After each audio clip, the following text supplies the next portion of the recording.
Hi, welcome. Today we've got Justin Thomas, head baseball coach of the Bethany College Bisons. I appreciate you spending some time with us today. Thanks for coming. I appreciate the opportunity. Sure. Beautiful campus here. Tell me a little bit about the baseball program here at Bethany. This is my second season. I was hired last November. Came in. We started practice in January. Just met the guys. It was really funny how it happened. You get hired in November, you start practice in January, start playing in February.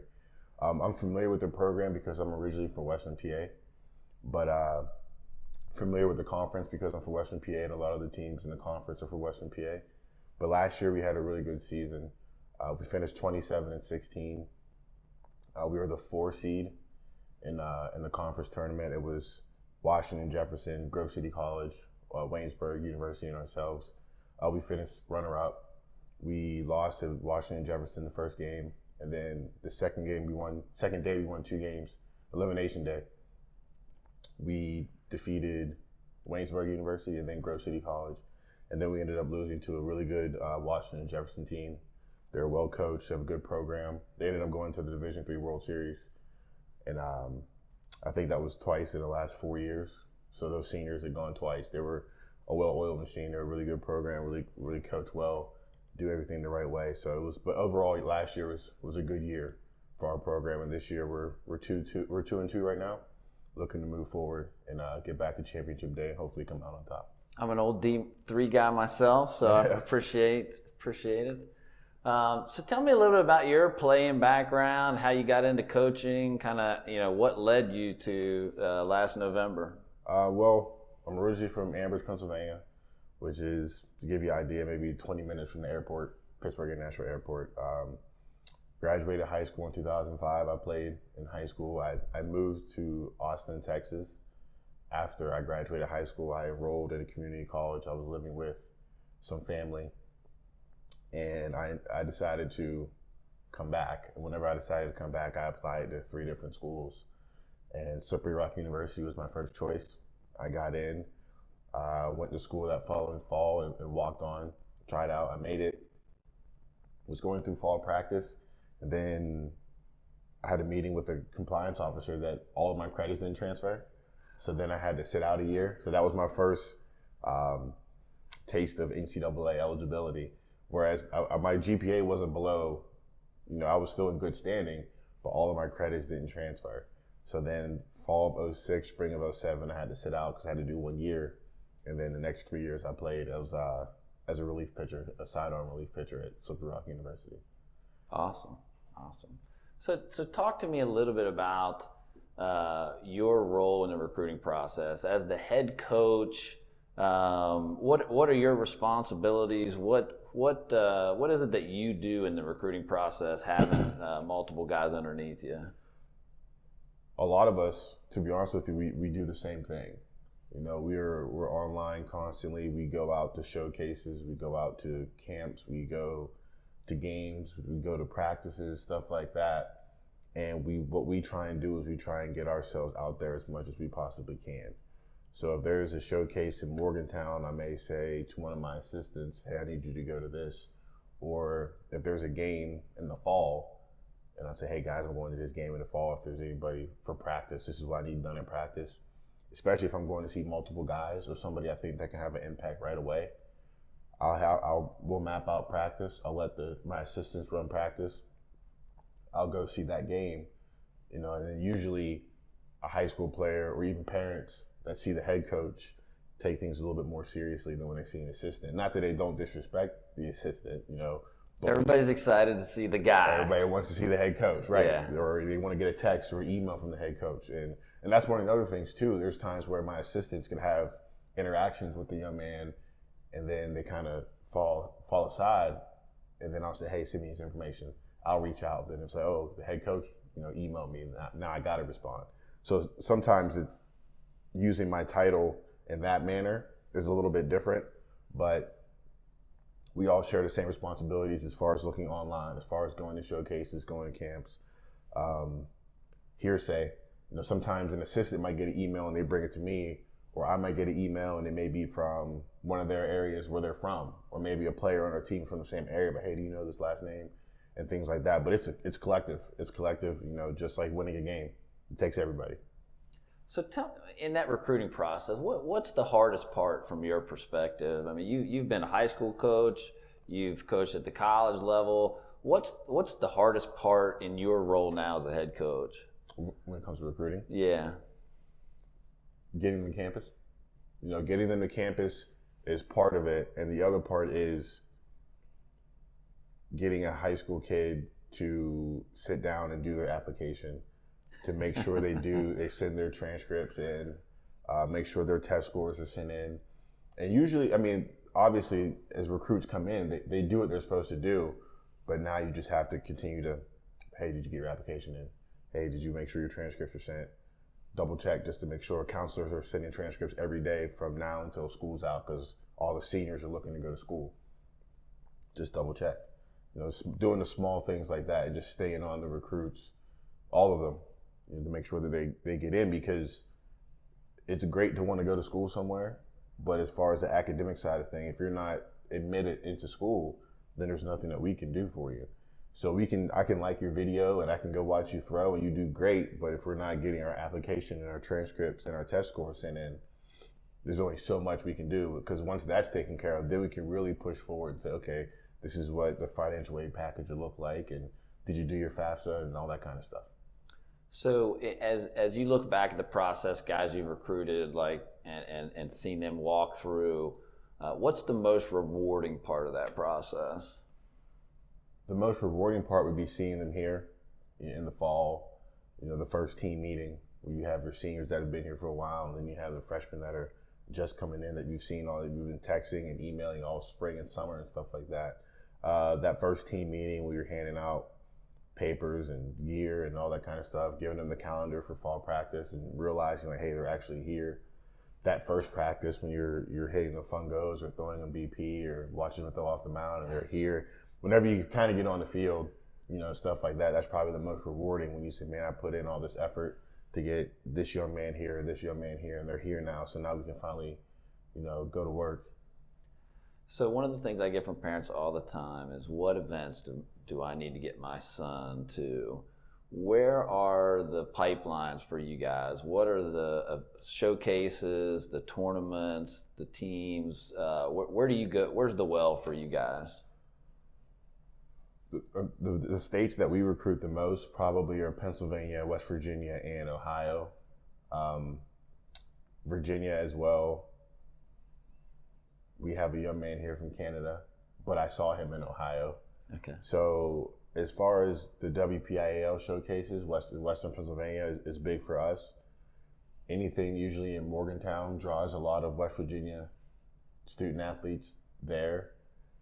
Ohio, this past summer, we were at the Buckeye Elite, and there was more games than you could think of, and trying to get to different ballparks to see different teams play from different states. So in the fall, we also have our own prospect camp here. So we'll have that where we invite student athletes to come perform here on campus.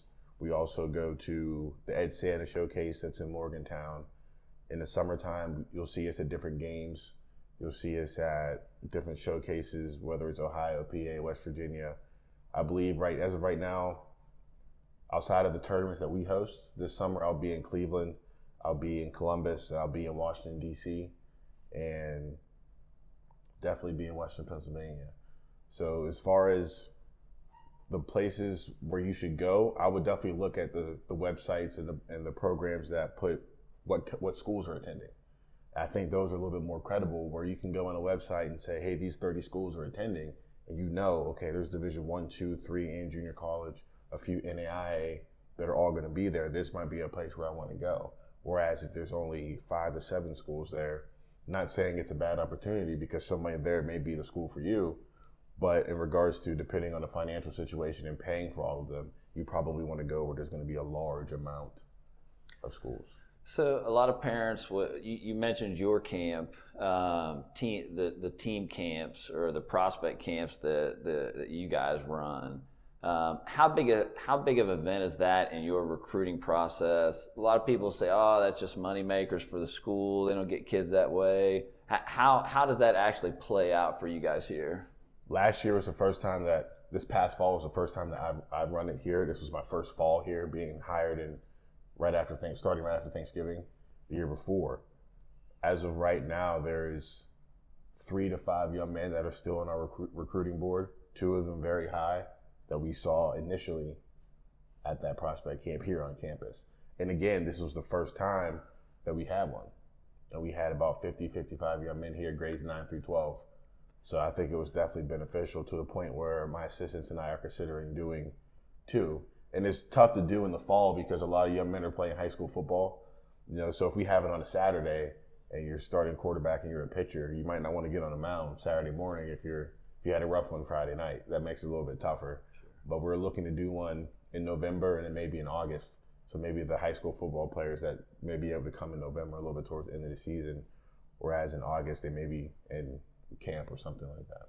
So talk to me about what you do before you go to a showcase or a tournament, that prep work that you and your staff do, and then kind of walk me through what happens that day of that event. One of the first things that I do is when I see the location or maybe the institution, if I know a coach there, I'll reach out and say, hey, XYZ about this showcase.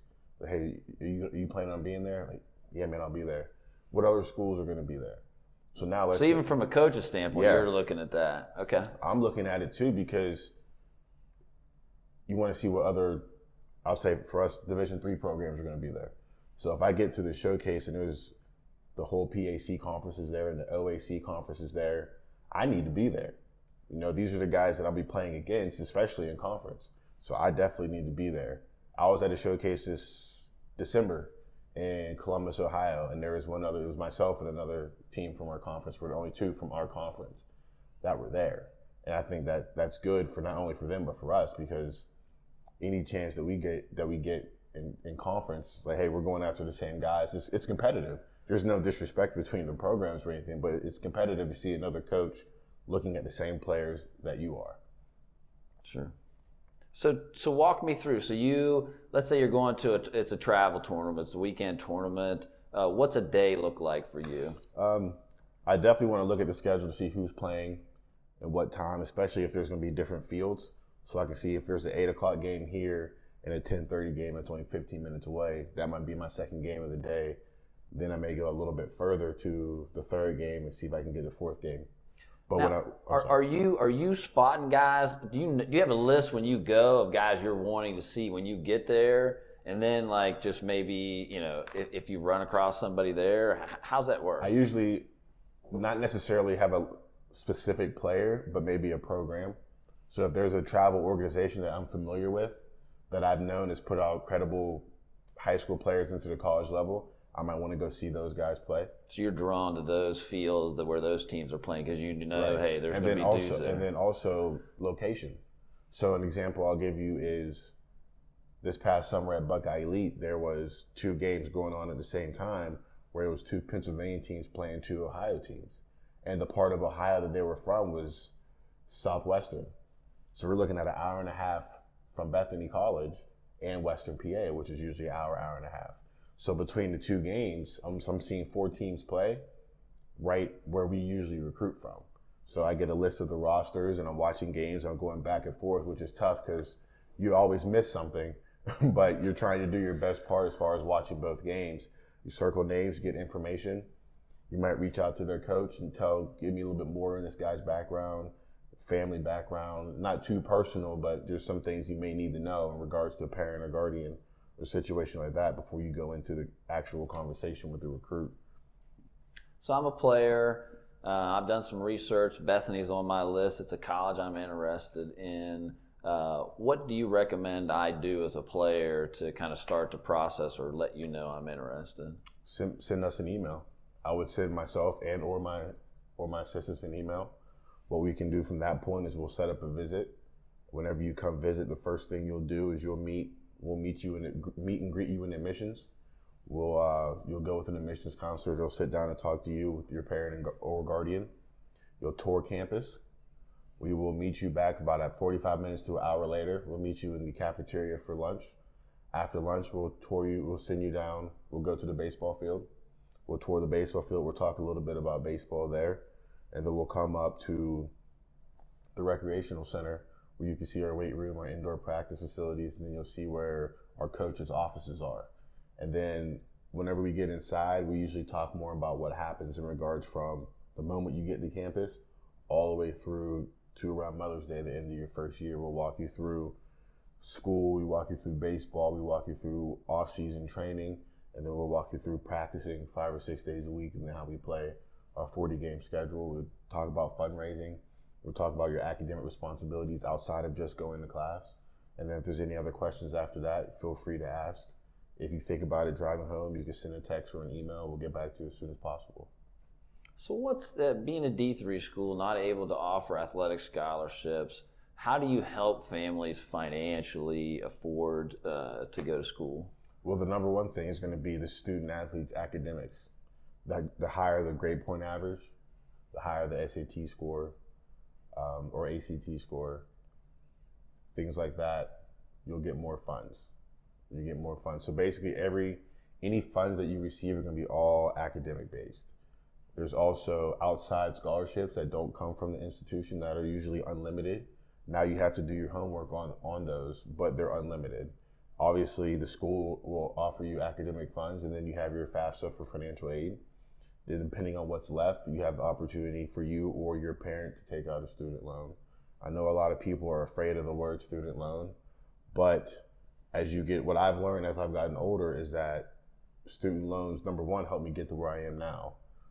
Number two, it helps you build a line of credit, which at 18 you're not really thinking about. But me at 32, now I know how important a line of credit is. And then although I do have student loans that I do have to pay back, I have a strong line of credit. And in the grand scheme of things moving forward in life, that's going to help me out. So academics plays a pretty big role. Where does that come in the recruiting process? Are you looking at academics before you go watch a kid play? Are you looking for that on the front side? When does that become important for you? First. It's first. I mean, granted, if you're a left-handed pitcher that's 86 to 88, that's great. But if you can't get into school, there's not much that we can do. There's times where call the scouts.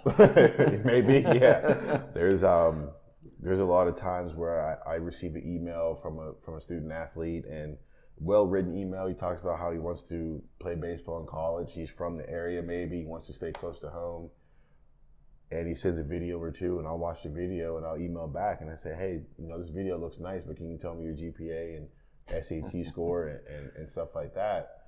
Because that's where, when I was 16, 17, 18, I didn't understand. Now on this side of the desk, I understand completely. That's the most important thing, is your academic standing. Your grade point average has to be a certain thing. Test scores, we want to have a certain test score. We want to know that you can handle the academics as well as being a student athlete at the high school level, because if you had difficulty at the high school level, hopefully it doesn't trend, but there's a possibility that it could be difficult at the college level. So walk me through the recruiting timeline for you guys here at Bethany with regards to what's happening with freshmen, sophomores, juniors, seniors. How's it different for those players, and specifically when you're tracking and following players, and then when you're actually recruiting a guy and trying to woo him here? Usually, me personally, the summer going into someone's senior year is whenever I will start really recruiting somebody. If they are juniors, I keep their info, I circle and I star, I keep the paper, I keep their contact information. So now, as time moves forward, that's somebody I definitely want to reach out to.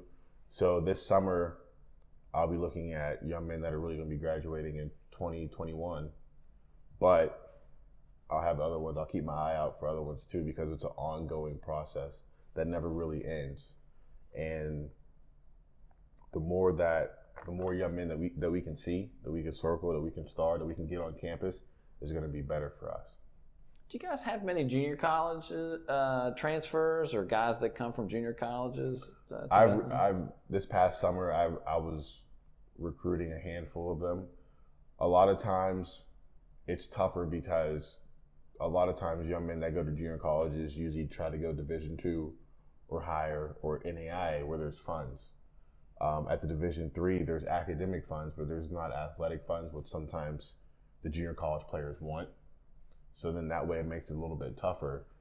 What I have realized that as summer goes on and I'm still communicating with junior college players, that gives us a greater chance of them coming to a Division III school because the window is starting to close a little bit. So tell me a little bit about, you're out recruiting, kind of walk through the different positions and give me an idea of kind of what your baselines or what you're kind of looking for. Because a lot of parents will say, well, I think my kid can play at this level, and he's a right-hander throwing 78 miles an hour and he's looking at, going to Florida but what realistically in position? Are you looking for body types? What measurables? Maybe start with pitchers. I know you've got experience there. The first thing I would say is to go to a game. If I'm a right-handed pitcher and I'm throwing 78 to 81 and I want to go to Pitt, go watch Pitt play and see what their right-handed pitchers are throwing. And then maybe go to Cal U or Slippery Rock or Gannon to see what their right-handed pitchers are throwing. Then go to Teal, Bethany, Grove City to see what their right-handed pitchers are throwing, and then be honest with yourself so you can gauge it. Now that's not necessarily trying to set a limitation on a young man, but that's a reality. I would say, us personally, the physique of the young man, we obviously want someone that looks strong, big, strong, fast. Every sport, every level wants it. I would look for pitchers that can throw strikes, guys that can throw 3 pitches for strikes in any count. Velocity wise, obviously the guys that throw harder, it's nice, but we want strikes. We have a few pitchers on our team that are mid 80s, but then we have some that are low 80s. As far as outfielders, we definitely want guys that can run, but I think that getting the right read and having the right footwork, off of fly ball off the bat is more important than just flat, straight speed. Infielders, we want guys that can make the routine play. Defensively, we want players that can make the routine play. We want pitchers that can throw strikes and have more than 2 or 3 pitches for strikes. We want guys that can hit. What about on the corners? What are you looking for there? Hitters. Overall, we want hitters and pitchers. We want hitters and pitchers, and if our defensive players can make the routine plays, if our pitchers can limit walks, and if we can score a touchdown a game, we should be in good shape. So when you're looking for guys behind the plate, talk to me a little bit about catchers. Kind of a unique spot. Some guys bring different skill sets. What are you looking at? Like, let's say you go to a tournament, you're looking at a catcher. What are you looking for there? At catcher, shortstop, and center field, I'll probably look more defensive than offensive because I would like to be strong up the middle part of the field. And so from someone from the catcher standpoint, I think personally, I believe it's the most important defensive position because they see everything and they're kind of calling the shots. So you definitely want somebody back there with very high baseball IQ, someone that's not afraid to get dirty and go to work. But you also want someone that's wise and someone that takes care of their body because it can be a grueling position. So someone that's able to be aware, someone that communicates, someone that's vocal, someone that's not afraid to talk, whether it be to the pitcher, to the coach, to the infield, someone that's ready to get after it and has a sense of urgency every time they're on the field. So talk to me a little bit about what the office looks like from a recruiting standpoint. You guys have a draft board? You keep it online? Do you have like a list of guys at each spot that you're trying to get on campus, or what's it look like? What it would look like is it would have the first and last name, the position, the high school. They're not listed in any priority, but they may have a check mark or a star, whether it's someone that's committed or whether it's someone that's committed and deposited. Definitely the position will be circled because we're looking at bringing in a certain amount of players at certain spots. We are open to two-way players, meaning someone that pitches and plays the field. We definitely give guys like that the opportunity in the fall to prove that they can do both. The exception to that would be somebody that we've seen numerous times. What I mean by that is if I go to a tournament and I see a young man play shortstop and second base on Saturday, and then he throws 3 innings in relief on Sunday, and he does well at both, as well as hitting the ball, I know, okay, this is a legitimate two-way player. He can come in and he could play second base, and he could also throw the last 2 innings of the game and not be able to fall off the table at either one. Too many pitchers think they can hit that. I knew I couldn't hit. So I never had that problem. So I knew I couldn't hit either. So you mentioned your recruiting class. What's a typical recruiting class look like here? How many guys on average? What are you looking for pitchers every year? Just a catcher. You're looking to keep 2 or 3. What's a recruiting class look like? Always looking for pitchers. It's the name of the game, and I'm not just being biased because I did it, but it's the name of the game is having guys that can throw strikes and compete. This past year, we brought in 13 young men. Out of the 13 young men, 8 of them it was either two-way or a pitcher only, 8 or 9 of them. So that just shows the importance right there of how many pitchers you need. Gotta have arms. Right. And also, we're looking at big bats. We want guys that can drive the ball in a gap. Guys that can turn on it. Obviously, this generation definitely loves the long ball, and there's nothing opposed to it. But we want guys that can hit the ball hard, square it up, as well as go out and make their routine play defensively. And whether they have the ability to be a starting pitcher or whether they just are somebody out of the bullpen for 2 or 3 innings at a time, it's very valuable. So talk to me a little about the recruiting videos and the process. How do you watch them? Are you watching them on YouTube? You getting them from recruiting sites? Players just sending them to you? All the above? How are you getting on Twitter? All the above. All the above. We receive them through email. We've been on field level. We've been on NCSA. We've been on Captain U. I've scrolled through Twitter and seen them. And then sometimes they're on YouTube. And then obviously, if you go on YouTube, the whole right-hand side leads you to another one. But I don't mind. I'll watch them. Usually within the first part of the first half of the video, you'll see what you want to see.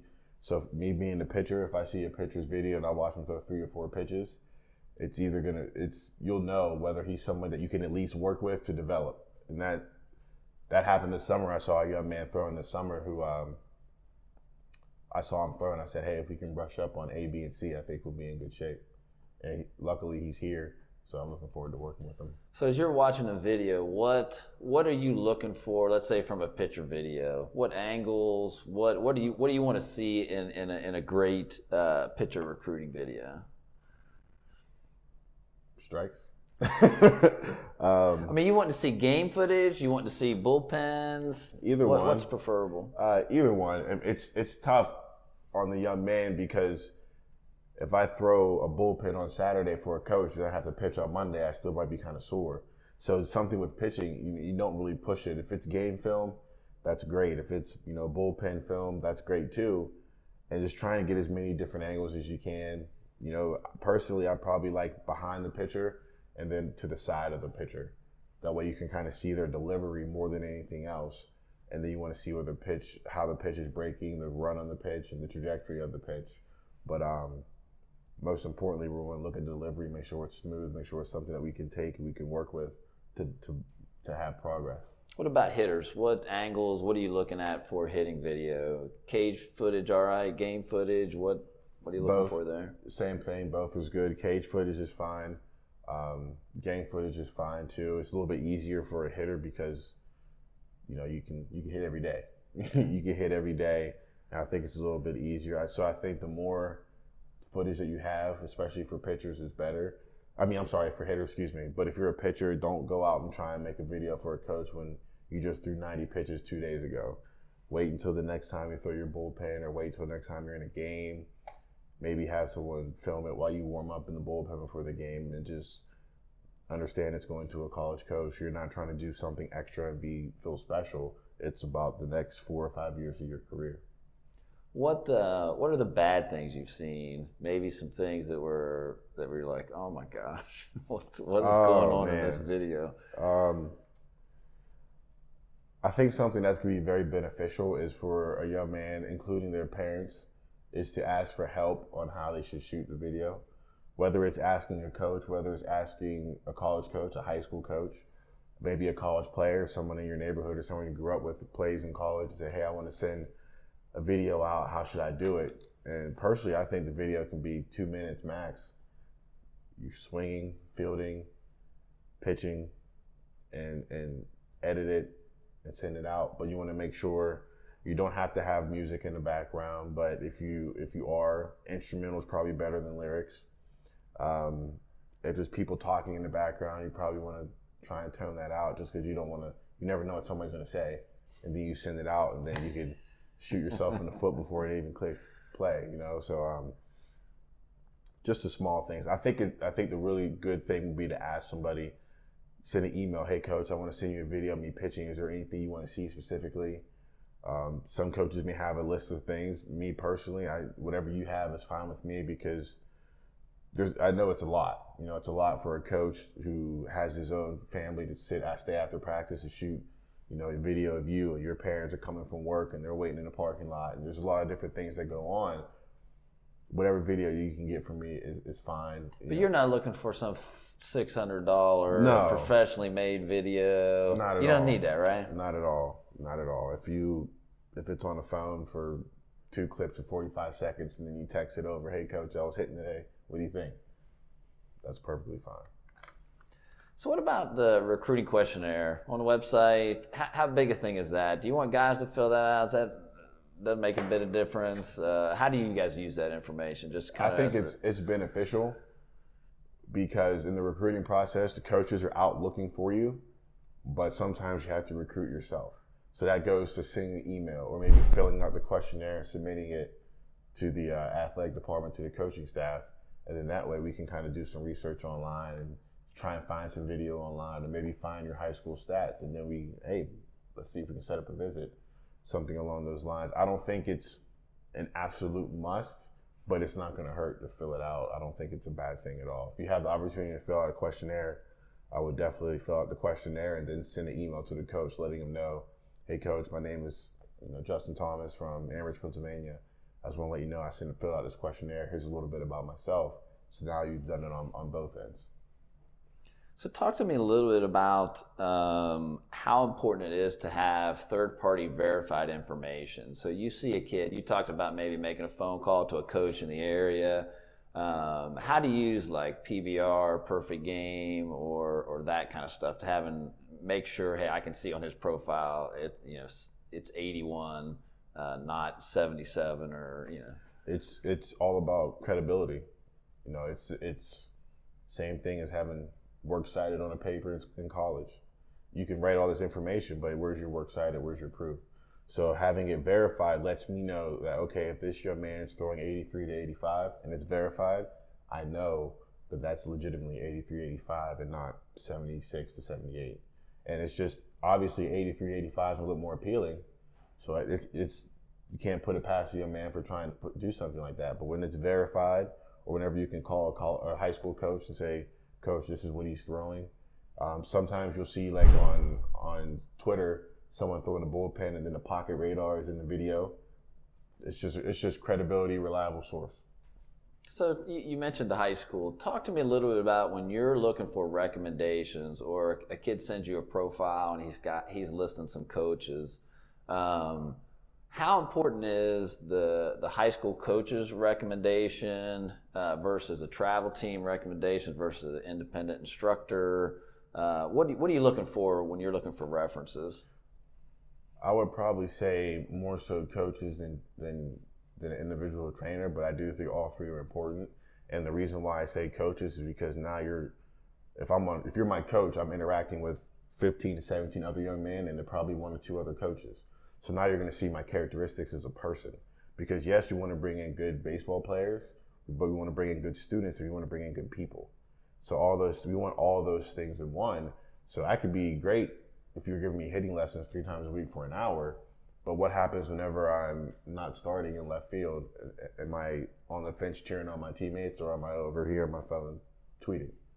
So I think that talking to coaches and getting an honest opinion and say, coach, this young man's going to help your program in more ways than one, versus saying, hey coach, he can play, but sometimes he'll fall asleep in class and he's not focused on his academics, or sometimes, his characteristics, XYZ, are bad, and those things may not come from a personal individual trainer. You may just get something baseball related, which is fine, but I also want to know how you're going to be in the dugout whenever we have a 4-game series on the weekend and you've only played 1 out of the 4. Gotcha. So you mentioned the coach's recommendation. What about high school stats, travel stats? Do you care at all about any of that? Yeah, I think it's important to have them. I think it'll help you more than hurt you, if that makes sense. If you're a senior in high school and you send us an email with some video, sometimes the academic information comes with it. Hey, coach, I have a 3.2 GPA. I had a 1,000 on my SAT. So right there, I know, okay, this young man can get into school. So I watched your video. Okay, this video is pretty good. Do you have any statistics to go with it? And it's all collective. So based off that academic information, and if the video is good, and I could say, hey, this looks like someone that's going to help our program, number one, from an academic standpoint, and then number two, from a baseball standpoint, now let's see what the statistics may look like to see what he's done on the field. So a player wants to email, reach out, send an introductory email. What are some of the things that you're looking for in that introductory email? The biggest thing I'm looking for is how it's written. So if I were writing an email, I'd say, good morning, Coach Davis. My name is Justin Thomas. I'm a senior at Ambridge Area High School. I am a right-handed pitcher. I throw about 79 to 81 from a sidearm arm slot. My GPA is 3.0 and I have 1100 SAT. Attached to this video is me throwing a 15-pitch bullpen from last week's practice. I'd like to set up a visit. I'm interested in studying physical education. I see that Bethany College has that as a major. After you see my video, I would love to hear back any feedback you have, as well as opportunity to set up a visit. Good luck the rest of the season, Justin. And just short, sweet. That's it. Key information. And I think that stuff is very important. And I've received emails like that from high school players. I've received emails like that from high school coaches, and you can just tell that when they're well written and they're organized with their information, and you read it and you're saying, okay, this is someone that's sincere about what they're doing. Respond back to the email. Maybe if they have their phone number, you reach out that way. But hey man, I got your email, and the first thing I'll try and say, hey man, I got your email. It's well written. You did a good job when you sent that. Because chances are he's probably sending out to 7 to 10 other coaches too. So I want to say, even if Bethany College isn't his choice, hey, you send that email out. You did a good job when you wrote that. I think it's important.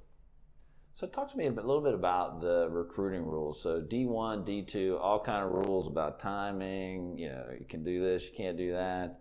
At the D3 level, a lot more flexibility. There is a lot more flexibility. I try my best to follow some of those guidelines from the higher two. But really, and I think that leads us more to just recruiting one year at a time. So I may see a junior, you know, I'll circle and star his name, I'll keep his information, but I probably won't reach out until his senior year. And then we're reaching out through email, telephone, just try and get him on campus. Talk to me about that phone call. So I'm a kid, I'm getting ready to make that phone call, I'm a little nervous. What happens on that first phone call between you and a recruit? What kind of questions are you asking? What are you expecting from that recruit? How long is it? You know, give me a little breakdown. Usually not too long, but it's nice to hear, because every time it happens, I think about myself. I think about myself when I was making that phone call, when I was sending that email out. But you can sense the nerves sometimes. So sometimes you just have a general conversation with them as best as you can. Sometimes maybe not on the phone, but maybe through text. Even through text, you can sense the nervousness. So if you realize if there's a possibility, if there's something similar between you two. So for example, if I'm recruiting a young man that's from my area and he plays another sport and they're playing my old high school, I might say, hey man, take it easy tonight.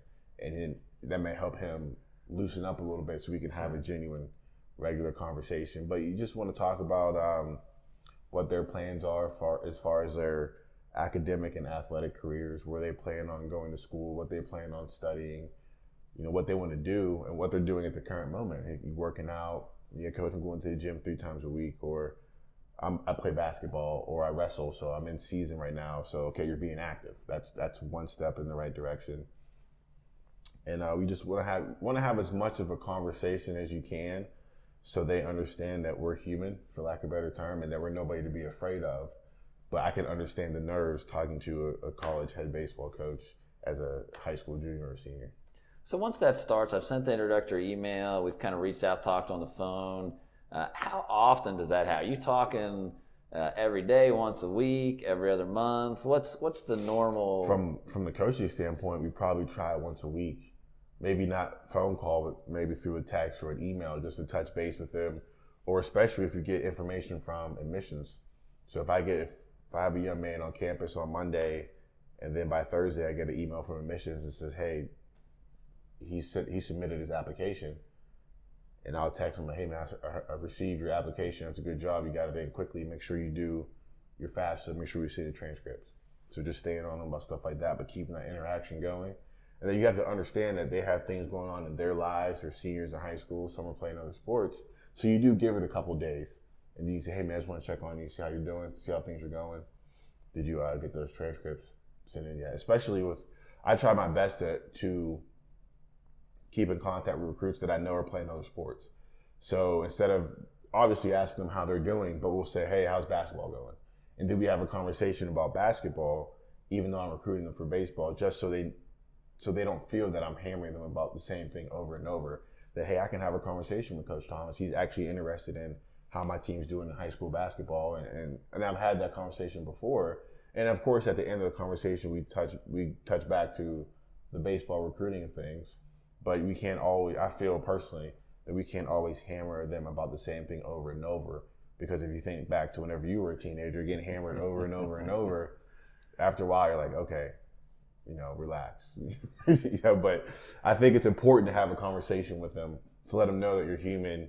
I am a college head baseball coach, and I would love for you to be a part of our program, but I'm also a human being that we can talk about other things.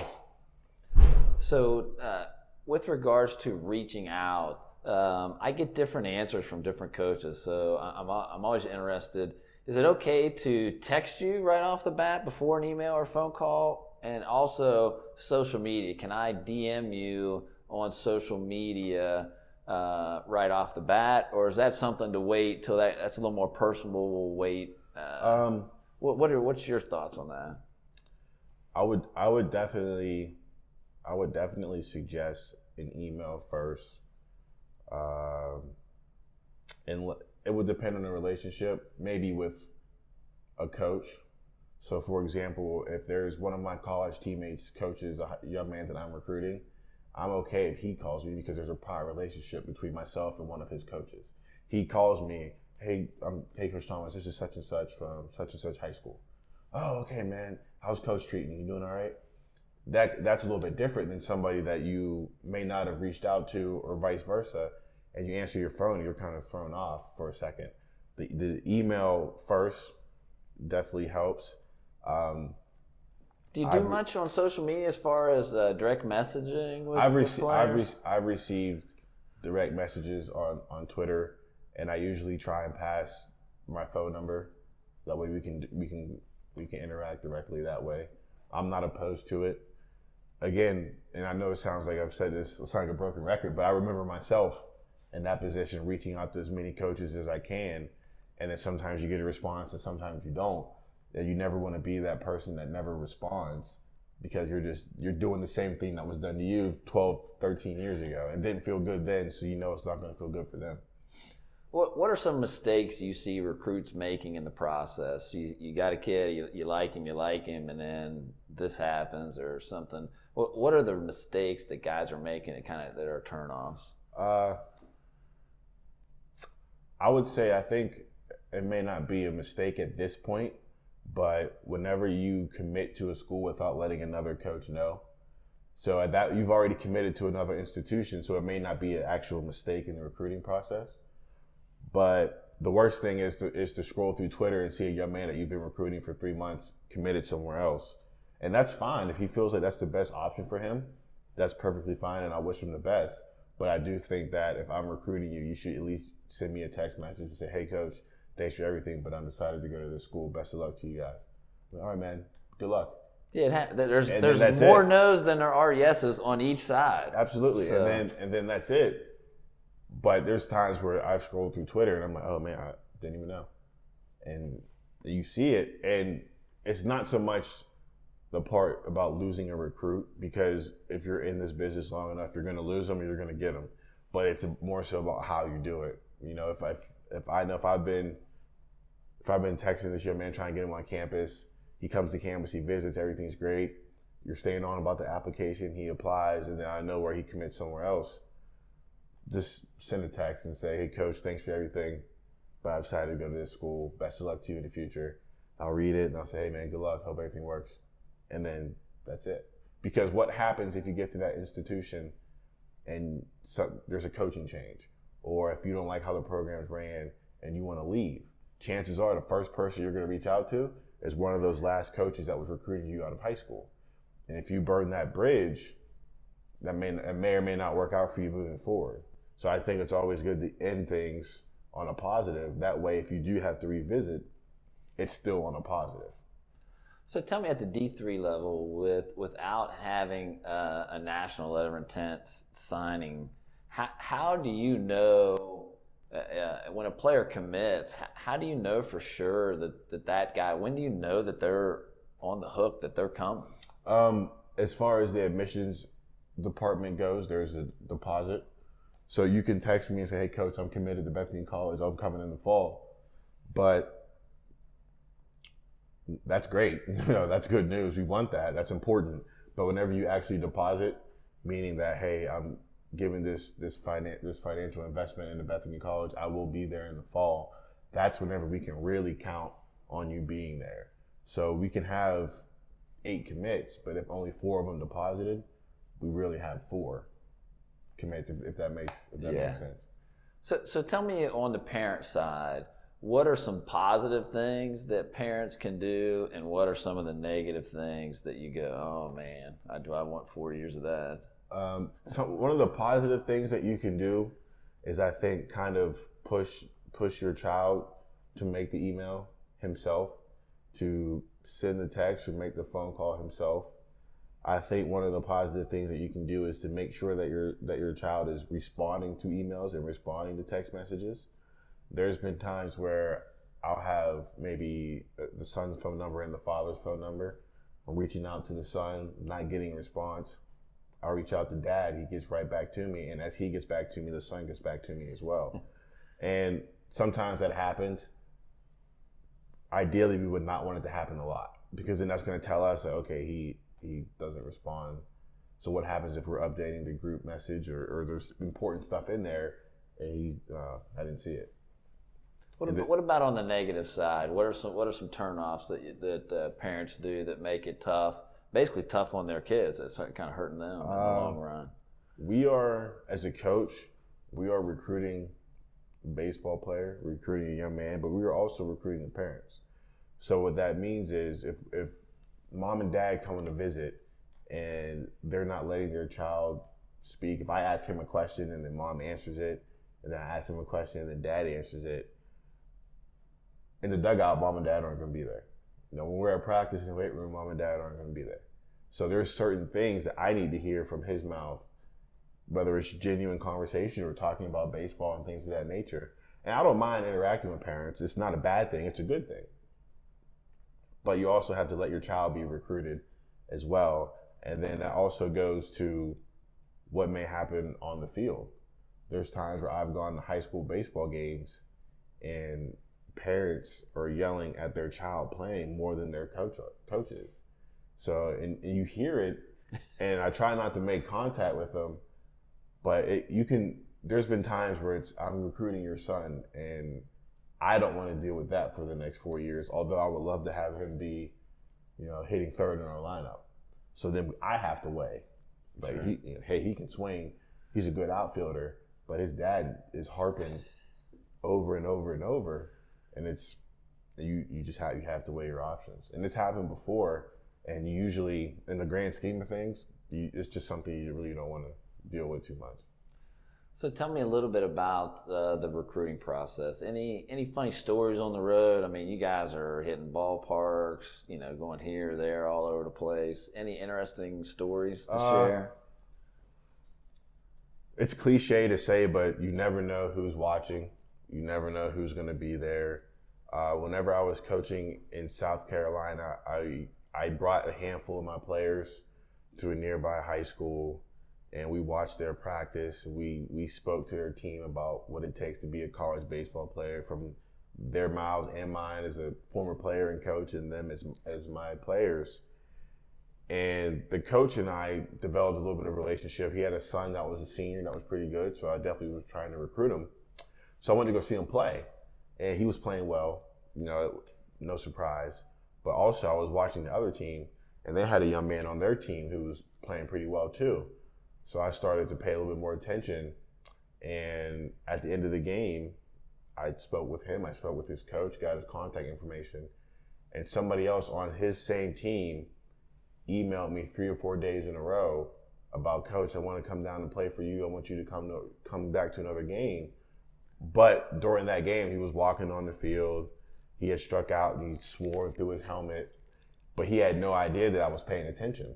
So after then, I got the emails and I said, thanks for the email, but I'm not really interested because when I saw you play, this is how you acted. You didn't know I was going to be there. Now, if you know I'm coming, you're not going to do that. You didn't know I was coming, and this is how you acted. So you never know who's going to be in the stands. You never know who's in the other dugout, especially, at any level. But there's a lot of college coaches that have pro ball connections. So you could throw 89, 92, even at the Division III level, and you could be playing against a coach who knows the scout for the Pittsburgh Pirates. And as you're playing, game's over, he calls somebody. But, if you're swearing at the dugout or doing things that are disrespectful, he probably hangs up the phone and doesn't make the call. You just never know who's watching or who's in the other dugout, who's in the stands.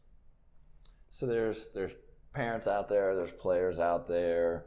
They're looking at all kind of different baseball opportunities. Why Bethany College? Why be a Bison? I believe that it would be beneficial to be a Bison because you'll get a quality education. You'll be with a 12 to 13 to 1 student-faculty ratio. So you're not going to become a number. You're going to get a quality education. You'll be a part of a family. #OneBethany is our thing. We're all together as one.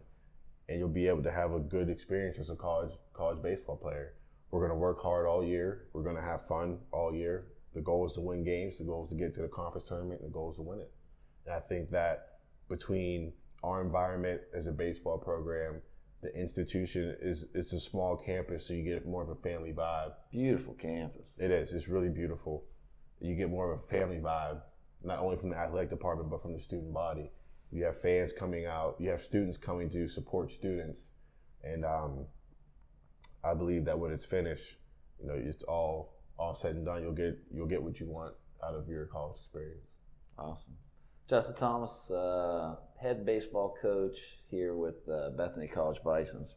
Appreciate you spending some time with us. No problem. Thank you. Roll Bison.